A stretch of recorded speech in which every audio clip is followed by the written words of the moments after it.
Hi, I'm Clay Allison with Wicked Edge.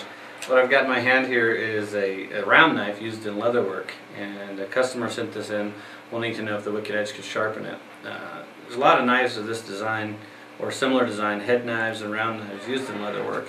This particular one happens to be a hand-forged one by J. Cook. It's a beautiful piece of workmanship, a wonderful handle, and a great feel in the hand. And you look at it and you go to yourself, how does someone sharpen a blade like this? And with traditional stones, that would be really kind of very challenging to get the whole curvature. Likewise on a belt grinder, it would be kind of challenging to work. In the Wicked Edge, it's actually pretty easy. This is the first one I've had a chance to mess around with, and I was just very, very pleased at how well it turned out. So basically what I do is I set it here with the pommel resting right on the base of the sharpener, and I just push it in here as far as it'll go and clamp it, just snugging up the top of it, and then going ahead and applying the remaining pressure with the bottom. So now it's clamped in there really firmly, and you can see it from my perspective too. Just sits in there nicely like that. This particular knife was a challenge for me because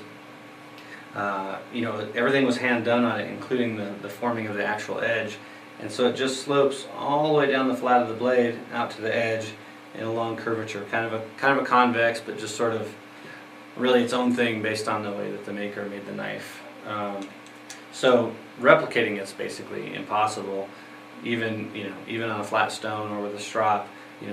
Whoever's going to be applying the technique are going to be creating or recreating their own edge on it. So in the Wicked Edge, what I did is I used a marker to just color in the actual edge and try and find out what that angle was. And it turned out that on this knife it was wildly off. One side was very different from the other. So I said, okay, I'm going to just take an average and set it at 17 degrees per side and do a little bit of work of cutting a bevel in. And for that I started with the 100 grit stones. I cycled through the 200 on through the 400 and 600 grit, and then from there I went to our ceramic stones. And so basically what I did is I just cut in two brand new bevels at 17 degrees, got the sharpening all the way out to the edge, and so that I could detect a burr first on one side and then on the other, and then I knew that my bevel was set.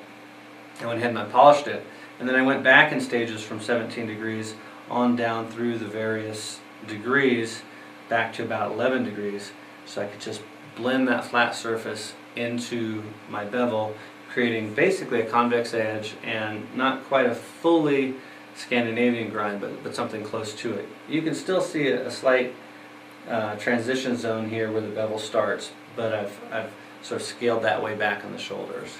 So what it looks like in practice now is that I slide my strops onto the rods here, and I can just do a nice upward and away motion like this as I sharpen the knife. And you can see I'm just past the center line here and coming back towards myself, and I can work all the way down to the very edge here. And then when I want to do the other side, it's really very simple. I just take the blade out, rotate it around like this, stick it in with the same procedure, just stick it right in there, snug it up, tighten it, and because I'm going just past the center line again, starting here, all my work is blended together, and it's pretty much a continuous curvature through the whole knife.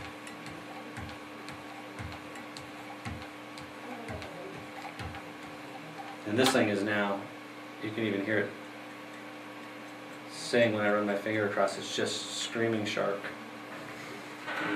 Grab a piece of paper here, and it should just, a really nice easy push cut straight into the paper,